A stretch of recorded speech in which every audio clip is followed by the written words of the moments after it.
ತನುವು ನಿನ್ನದು ಮನವು ನಿನ್ನದು, ತನುವು ನಿನ್ನದು ಮನವು ನಿನ್ನದು, ಎನ್ನ ಜೀವನ ಧನವು ನಿನ್ನದು. ನಾನು ನಿನ್ನವನೆಂಬ ಹೆಮ್ಮೆಯ ಋಣವು ಮಾತ್ರವೇ ನನ್ನದು. ತನು ನಿನ್ನದು ಮನವು ನಿನ್ನದು.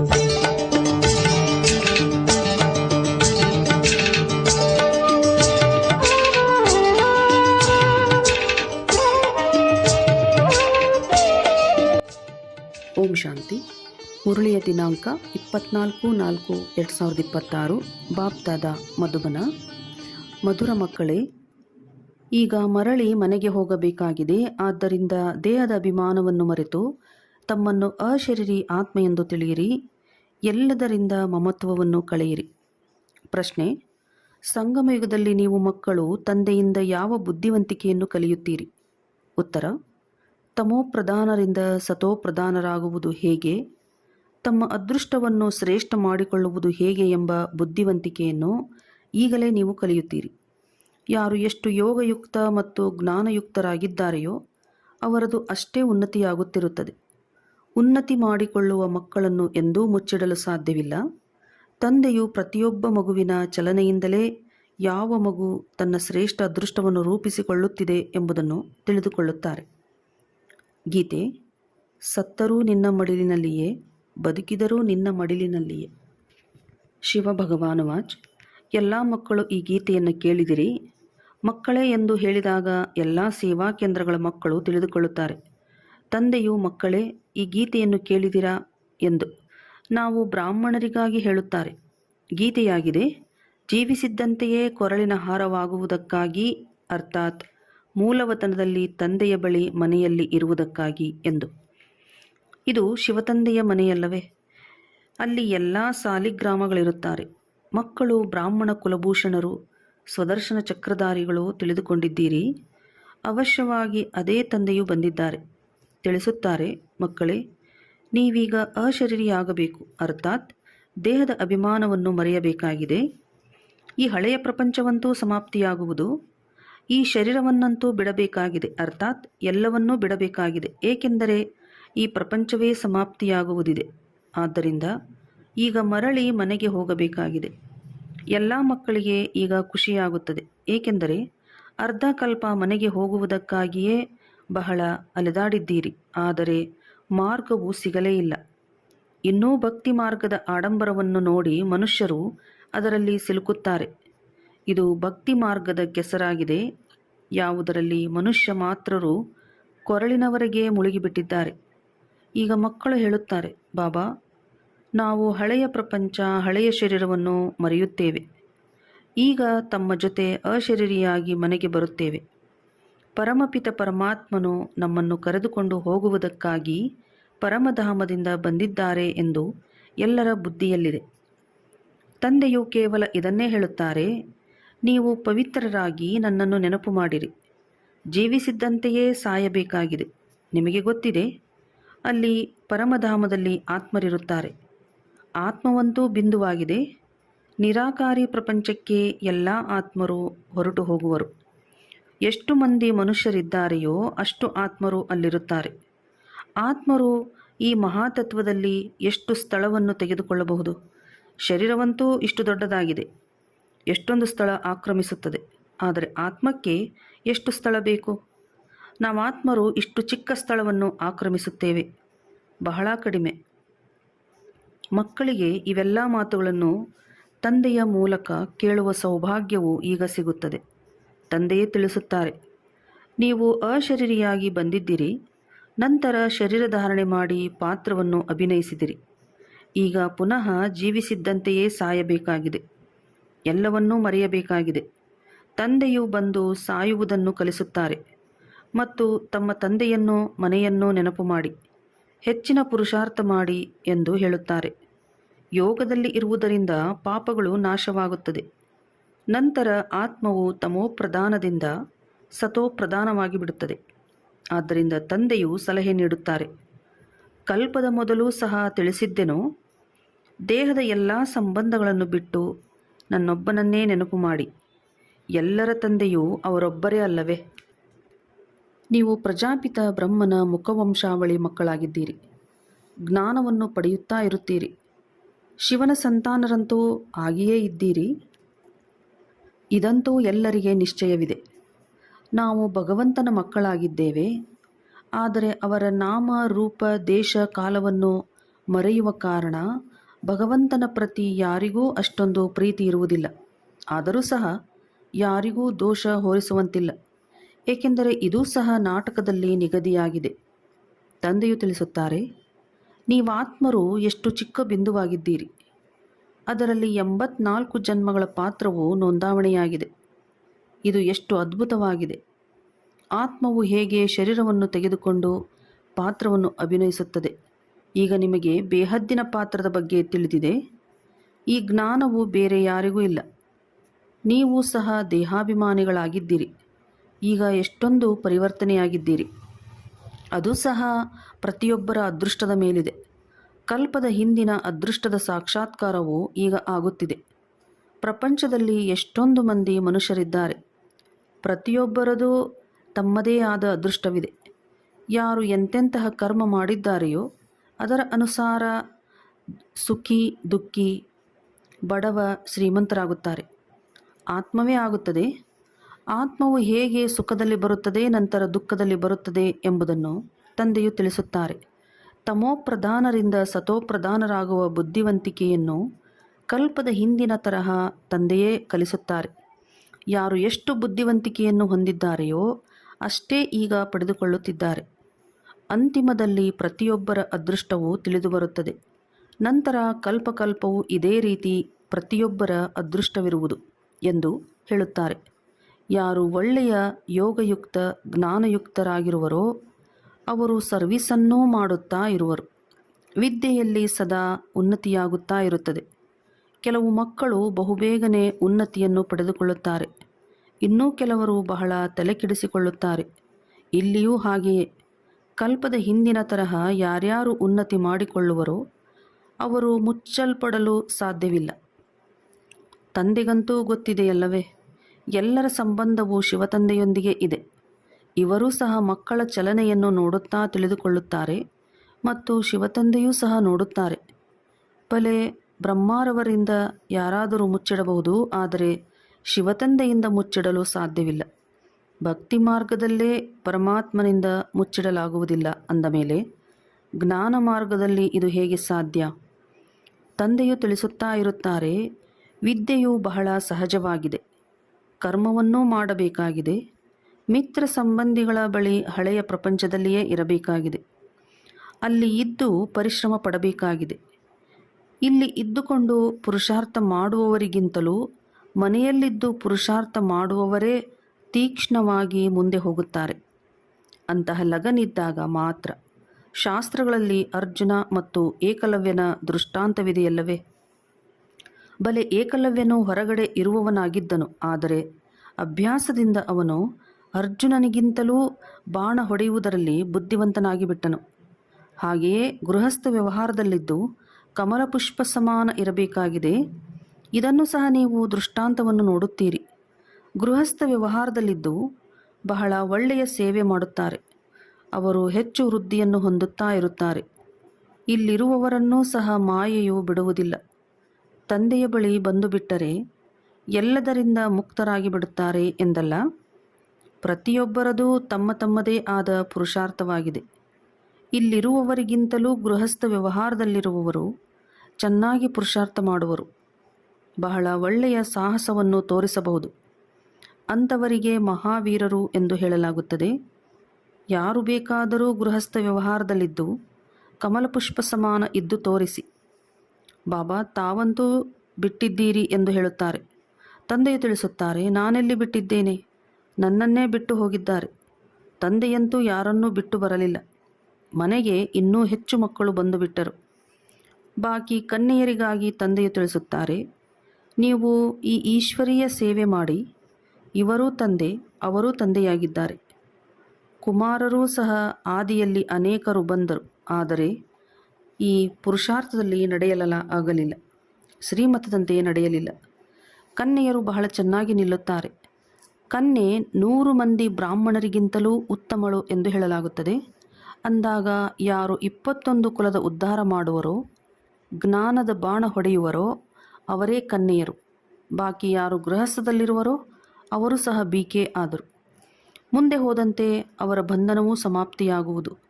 ಸೇವೆಯಂತೂ ಮಾಡಬೇಕಲ್ಲವೇ? ಕೆಲವರು ಸರ್ವಿಸ್ ಮಾಡುವ ಮಕ್ಕಳು ಬಾಪ್ ದಾದಾರವರ ಹೃದಯವನ್ನೇರಿದ್ದಾರೆ. ಅವರು ಸಾವಿರಾರು ಮಂದಿಯ ಕಲ್ಯಾಣ ಮಾಡುತ್ತಿದ್ದಾರೆ. ಅಂದಾಗ ಇಂತಹ ಸೇವಾದಾರಿ ಮಕ್ಕಳಿಗೆ ಆಶೀರ್ವಾದವೂ ಸಿಗುತ್ತಿರುವುದು. ಅವರು ತಂದೆಯ ಹೃದಯದಲ್ಲಿರುತ್ತಾರೆ. ಯಾರು ಹೃದಯದಲ್ಲಿರುವರೋ ಅವರೇ ಸಿಂಹಾಸನದ ಮೇಲೆ ಕುಳಿತುಕೊಳ್ಳುವರು. ತಂದೆಯು ತಿಳಿಸುತ್ತಾರೆ, ಪರಸ್ಪರ ಸೇರಿ ಎಲ್ಲರಿಗೆ ಮಾರ್ಗವನ್ನು ತೋರಿಸುವ ಯುಕ್ತಿಯನ್ನು ರಚಿಸುತ್ತಾ ಇರಿ. ಚಿತ್ರಗಳು ಸಹ ತಯಾರಾಗುತ್ತಾ ಇರುತ್ತವೆ. ಇವೆಲ್ಲವೂ ಪ್ರಾಕ್ಟಿಕಲ್ ಮಾತುಗಳಾಗಿವೆ. ಈಗ ನೀವು ತಿಳಿಸುತ್ತೀರಿ, ಪರಮಪಿತ ಪರಮಾತ್ಮನು ನಿರಾಕಾರನಾಗಿದ್ದಾರೆ, ಅವರೂ ಸಹ ಬಿಂದುವಾಗಿದ್ದಾರೆ, ಆದರೆ ಅವರು ಜ್ಞಾನಪೂರ್ಣ ಪತಿತ ಪಾವನ ಆಗಿದ್ದಾರೆ ಎಂದು. ಆತ್ಮವೂ ಸಹ ಬಿಂದುವಾಗಿದೆ. ಮಕ್ಕಳಾದರೂ ಚಿಕ್ಕವರಿರುತ್ತಾರೆ. ತಂದೆ ಮತ್ತು ಮಕ್ಕಳಲ್ಲಿ ವ್ಯತ್ಯಾಸವಂತೂ ಇರುತ್ತದೆಯಲ್ಲವೇ? ಇತ್ತೀಚೆಗೆ 15-16 ವರ್ಷದವರೂ ಸಹ ತಂದೆಯಾಗಿ ಬಿಡುತ್ತಾರೆ. ಅಂದಾಗ ಅವರ ಮಕ್ಕಳು ಅವರಿಗಿಂತಲೂ ಚಿಕ್ಕವರೇ ಆದರಲ್ಲವೇ? ಆದರೆ ಇಲ್ಲಿ ಆಶ್ಚರ್ಯವನ್ನು ನೋಡಿ. ತಂದೆಯು ಆತ್ಮ, ಮಕ್ಕಳೂ ಆತ್ಮ. ತಂದೆಯು ಪರಮ ಆತ್ಮ, ಜ್ಞಾನಪೂರ್ಣರಾಗಿದ್ದಾರೆ. ಉಳಿದೆಲ್ಲರೂ ವಿದ್ಯೆಯ ಅನುಸಾರ ಕನಿಷ್ಠ ಮತ್ತು ಶ್ರೇಷ್ಠ ಪದವಿಯನ್ನು ಪಡೆಯುತ್ತಾರೆ. ಎಲ್ಲವೂ ವಿದ್ಯೆಯ ಮೇಲೆ ಆಧಾರಿತವಾಗಿದೆ. ಒಳ್ಳೆಯ ಕರ್ಮ ಮಾಡುವುದರಿಂದ ಶ್ರೇಷ್ಠ ಪದವಿಯನ್ನು ಪಡೆಯುತ್ತಾರೆ. ಈಗ ನೀವು ಮಕ್ಕಳಿಗೆ ಸೃಷ್ಟಿಯ ಆದಿ ಮಧ್ಯ ಅಂತ್ಯದ ಜ್ಞಾನವಿದೆ. ಸ್ವರ್ಗದಲ್ಲಿ ಕೇವಲ ಭಾರತವೇ ಇತ್ತು, ಮತ್ಯಾವುದೇ ಖಂಡವಿರಲಿಲ್ಲ.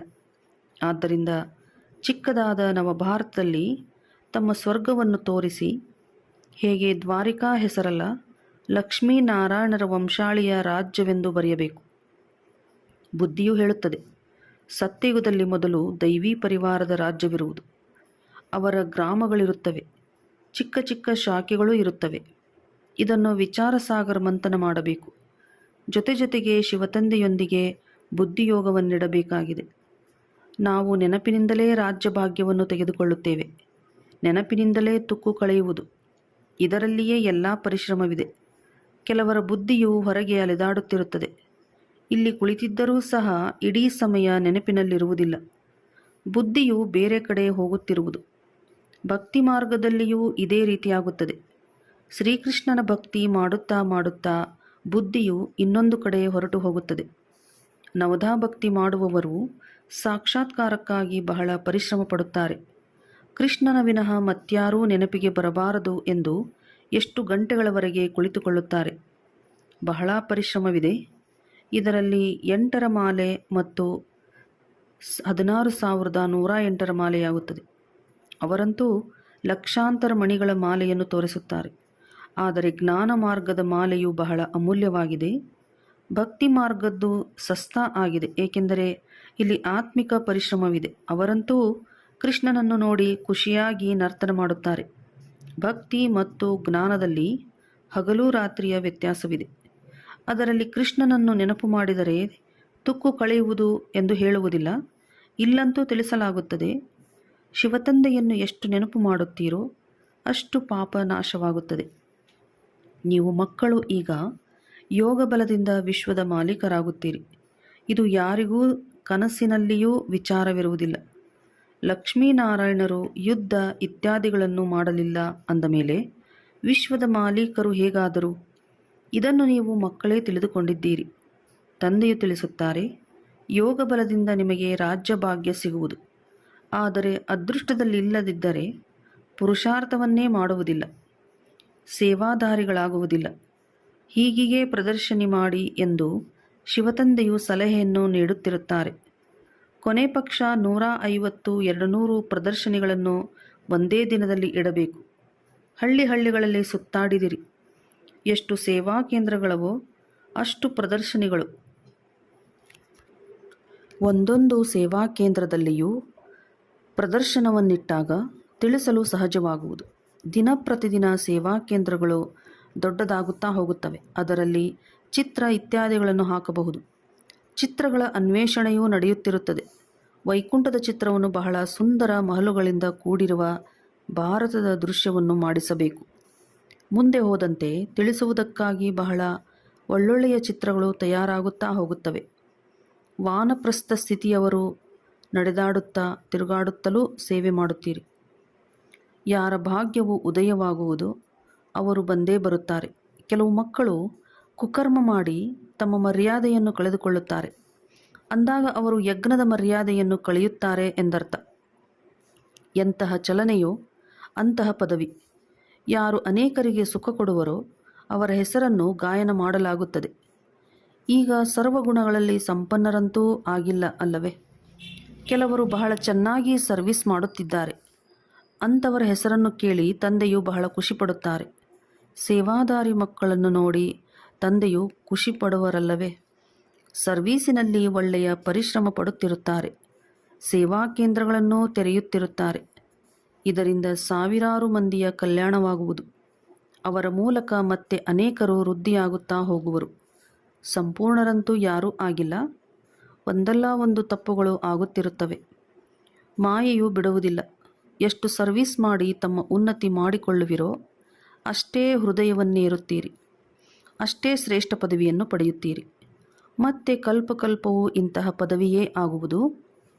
ಶಿವತಂದೆಯಿಂದ ಯಾರೂ ಮುಚ್ಚಿಡಲು ಸಾಧ್ಯವಿಲ್ಲ. ಅಂತಿಮದಲ್ಲಿ ಪ್ರತಿಯೊಬ್ಬರಿಗೂ ತಮ್ಮ ಕರ್ಮಗಳ ಸಾಕ್ಷಾತ್ಕಾರವಾಗುತ್ತದೆ.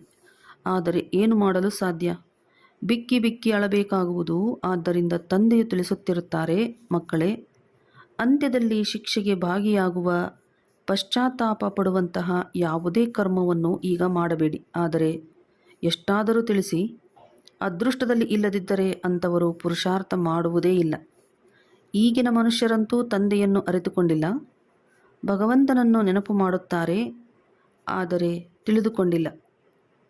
ಅವರ ಮಾತನ್ನು ಪಾಲಿಸುವುದಿಲ್ಲ. ಈಗ ಆ ಬೇಹದ್ದಿನ ತಂದೆಯಿಂದ ನಿಮಗೆ ಸೆಕೆಂಡಿನಲ್ಲಿ ಸತ್ಯಯುಗಿ ಸ್ವರಾಜ್ಯದ ಆಸ್ತಿಯೂ ಸಿಗುತ್ತದೆ. ಶಿವತಂದೆಯ ಹೆಸರನ್ನು ಎಲ್ಲರೂ ಇಷ್ಟಪಡುತ್ತಾರಲ್ಲವೇ? ಮಕ್ಕಳಿಗೆ ಗೊತ್ತಿದೆ, ಆ ಬೇಹದ್ದಿನ ತಂದೆಯಿಂದ ಸ್ವರ್ಗದ ಆಸ್ತಿಯೂ ಸಿಗುತ್ತಿದೆ. ಒಳ್ಳೆಯದು. ಮಧುರಾತಿ ಮಧುರ. ಅಗಲಿ ಹೋಗಿ ಮರಳಿ ಸಿಕ್ಕಿರುವ ಮಕ್ಕಳ ಪ್ರತಿ ಮಾತಾಪಿತಾ ಬಾಪ್ದಾದರವರ ನೆನಪು, ಪ್ರೀತಿ ಹಾಗೂ ಸುಪ್ರಭಾತ. ಆತ್ಮಿಕ ಮಕ್ಕಳಿಗೆ ಆತ್ಮಿಕ ತಂದೆಯ ನಮಸ್ತೆ. ಆತ್ಮಿಕ ಮಕ್ಕಳಿಂದ ಆತ್ಮಿಕ ತಂದೆಗೆ ನಮಸ್ತೆ ನಮಸ್ತೆ ನಮಸ್ತೆ. ಧಾರಣೆಗಾಗಿ ಮುಖ್ಯ ಸಾರ.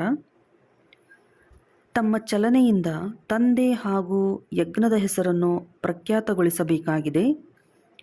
ತಂದೆಯ ಗೌರವ ಕಳೆಯುವಂತಹ ಯಾವುದೇ ಕರ್ಮ ಮಾಡಬಾರದು. ಸರ್ವೀಸಿನಿಂದ ತಮ್ಮ ಭಾಗ್ಯವನ್ನು ತಾವೇ ರೂಪಿಸಿಕೊಳ್ಳಬೇಕಾಗಿದೆ. ತಂದೆಯ ಸಮಾನ ಕಲ್ಯಾಣಕಾರಿಗಳಾಗಿ ಸರ್ವರ ಆಶೀರ್ವಾದಗಳನ್ನು ಪಡೆದುಕೊಂಡು ಮುಂದೆ ಹೋಗಬೇಕಾಗಿದೆ. ಗೃಹಸ್ಥ ವ್ಯವಹಾರದಲ್ಲಿದ್ದು ಕಮಲಪುಷ್ಪ ಸಮಾನರಾಗಿರುವ ಒಳ್ಳೆಯ ಸಾಹಸವನ್ನು ತೋರಿಸಬೇಕಾಗಿದೆ. ವರದಾನ: ಸತೋಪ್ರಧಾನ ಸ್ಥಿತಿಯಲ್ಲಿದ್ದು ಸದಾ ಸುಖ ಶಾಂತಿಯ ಅನುಭೂತಿ ಮಾಡುವಂತಹ ಡಬಲ್ ಅಹಿಂಸಕ ಆಗಿರಿ. ಸದಾ ತಮ್ಮ ಸತೋಪ್ರಧಾನ ಸಂಸ್ಕಾರಗಳಲ್ಲಿ ಸ್ಥಿತರಾಗಿದ್ದು ಸುಖ ಶಾಂತಿಯ ಅನುಭೂತಿ ಮಾಡುವುದೇ ಸತ್ಯ ಅಹಿಂಸೆಯಾಗಿದೆ. ಹಿಂಸೆ ಎಂದರೆ ಯಾವುದರಿಂದ ದುಃಖ ಅಶಾಂತಿಯ ಪ್ರಾಪ್ತಿಯಾಗುವುದು. ಹಾಗಾದರೆ ಇಡೀ ದಿನದಲ್ಲಿ ಯಾವುದೇ ಪ್ರಕಾರದ ಹಿಂಸೆಯನ್ನಂತೂ ಮಾಡುತ್ತಿಲ್ಲವೇ? ಇದನ್ನು ಪರಿಶೀಲನೆ ಮಾಡಿರಿ. ಒಂದು ವೇಳೆ ಯಾವುದಾದರೂ ಶಬ್ದದ ಮೂಲಕ ಯಾರದೇ ಸ್ಥಿತಿಯನ್ನು ಏರುಪೇರು ಮಾಡಿಬಿಡುತ್ತೀರೆಂದರೂ ಸಹ ಹಿಂಸೆಯನ್ನು ಕೊಟ್ಟಂತೆ. ಒಂದು ವೇಳೆ ತಮ್ಮ ಸತೋಪ್ರಧಾನ ಸಂಸ್ಕಾರಗಳನ್ನು ಒತ್ತಿಡುತ್ತಾ ಅನ್ಯ ಸಂಸ್ಕಾರಗಳನ್ನು ಪ್ರತ್ಯಕ್ಷದಲ್ಲಿ ತರುತ್ತೀರೆಂದರೆ ಇದೂ ಸಹ ಹಿಂಸೆಯಾಯಿತು. ಆದ್ದರಿಂದ ಸೂಕ್ಷ್ಮತೆಯಲ್ಲಿ ಹೋಗುತ್ತಾ ಮಹಾನ್ ಆತ್ಮನ ಸ್ಮೃತಿಯಿಂದ ಡಬಲ್ ಅಹಿಂಸಕರಾಗಿರಿ. ಸ್ಲೋಗನ್: ಸತ್ಯದ ಜೊತೆ ಅಸತ್ಯವು ಸೇರ್ಪಡೆ ಆಗುತ್ತದೆ ಅಂದರೆ ಖುಷಿಯು ಮಾಯವಾಗಿ ಬಿಡುತ್ತದೆ. ಅವ್ಯಕ್ತ ಸೂಚನೆ: ಮಹಾನರಾಗಲು ಮಧುರತೆ ಮತ್ತು ನಮ್ರತೆ ಗುಣಧಾರಣೆ ಮಾಡಿ. ನಿಮ್ಮ ಒಂದೊಂದು ಮಾತು ಅಲೌಕಿಕವಾಗಿರಲಿ, ಫರಿಸ್ತೆಗಳ ಸಮಾನವಾಗಿರಲಿ. ಪ್ರತಿ ಮಾತು ಮಧುರವಾಗಿರಲಿ. ಈ ಮಾತಿನ ಮೇಲೆ ಈಗ ಅಂಡರ್ಲೈನ್ ಮಾಡಿ, ಆಗ ಪ್ರತ್ಯಕ್ಷತೆಯಾಗುವುದು. ಏಕೆಂದರೆ ಇಲ್ಲಿಯವರೆಗೆ ವಾಣಿಯ ಶಕ್ತಿ ವ್ಯರ್ಥ ಹೋಗುತ್ತಿದೆ. ಇದಕ್ಕಾಗಿ ವಾಣಿಯಲ್ಲಿ ತಂದೆಯನ್ನು ಪ್ರತ್ಯಕ್ಷ ಮಾಡುವ ಹರಿತ ಅಥವಾ ಶಕ್ತಿ ಇರಬೇಕು. ಅದು ಕಡಿಮೆ ಇದೆ. ಮಾತನ್ನು ವ್ಯರ್ಥದಿಂದ ಉಳಿಸಿ, ಆಗ ತಂದೆಯ ಪ್ರತ್ಯಕ್ಷವಾಗುವ ಧ್ವನಿ ಜೋರಾಗುವುದು. ಒಳ್ಳೆಯದು. ಓಂ ಶಾಂತಿ.